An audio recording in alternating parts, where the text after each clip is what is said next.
This Torah class is brought to you by TorahAnytime.com. Okay, good afternoon, Rabbi. I want to share with you a halacha for the proper way to eat the Simanim the night of Rosh Hashanah. The Mishnah Berurah in Siman Taf Kuf Pei Gimel, Sif Katan Dalet says, V'yomer habakosha achar haschalas ha'achila. One should say the request after he begins to eat. Why?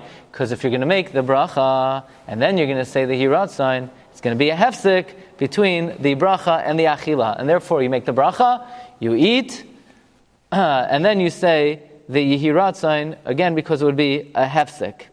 So the question is, where did the Mishnah Berurah get this halacha from, that first you make the bracha, then you eat, and then you say the Hiratzon? So the Magen Avram in Sivkatan Beis, in the same Siman, Tafkov Pei Gimel, when the Magen Avram is going on the Ramah, the Lashon of the Ramah is, Yesh Nayagin Lechol Tapuach Masaik Bidvash.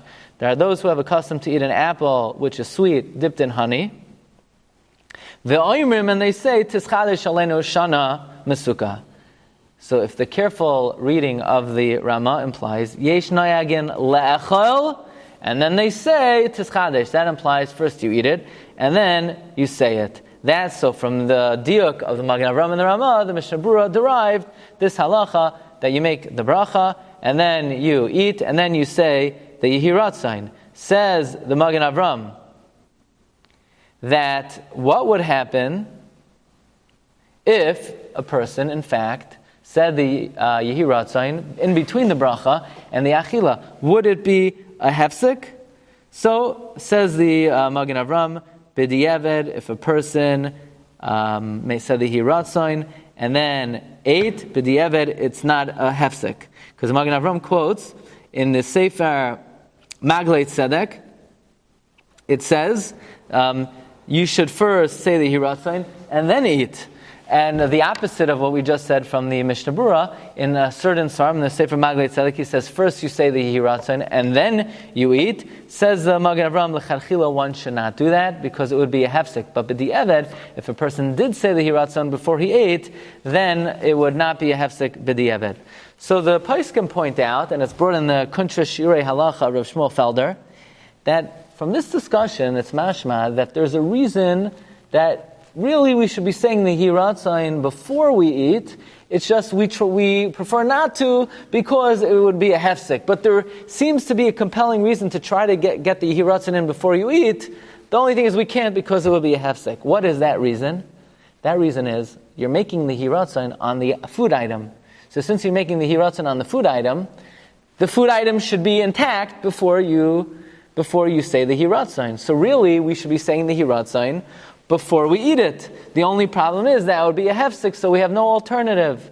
We make the bracha, we eat, and then we say Hiratzon. But somehow, if we could only get that Hiratzon in before we eat it, that would be great. And therefore, the Maimar Mordechai points out, and the Chayadim also does, you could really accomplish both. And that is, you make the bracha, you eat a little bit, most of the food is still intact, and then you say the Hiratzon and you eat a little bit more. This way you accomplish that you're not mafsik between the achila and the bracha, and you also accomplish that the Hiratzon is going on something that's still in front of you. But, points out the Kaf HaChaim, it would come out that something that does not require a bracha, let's say you have a siman that does not require a bracha, then of course you say the Hiratzon before you eat it. The only reason we don't say Hiratzon before is we don't want to be mafsik. But if you're not making a bracha anyway, so then you say Hiratzon, and then you eat. So now the obvious question is, so why is there a problem to begin with?